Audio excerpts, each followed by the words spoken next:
Video mengenai dua anak sedang mengambil uang nasabah bank yang melakukan penarikan tunai di ATM di Jalan Perintis Kemerdekaan, tepatnya di depan pesantren IMI Makassar, beredar.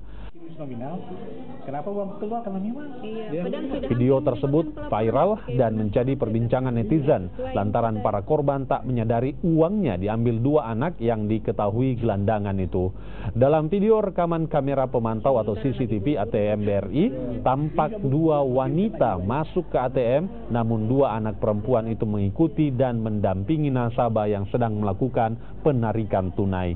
Anak yang diperkirakan berusia belasan tahun itu terlihat sesekali memencet tombol pada layar ATM. Setelah melakukan penarikan tunai dan mengambil uang dari ATM, kedua wanita itu pun pergi tanpa ada rasa curiga. Saat kedua korban telah meninggalkan ATM, terlihat uang keluar dari dua mesin ATM dan langsung diambil anak tersebut. Para korban tak menyadari akan aksi pencurian uang di ATM yang dilakukan kedua anak itu.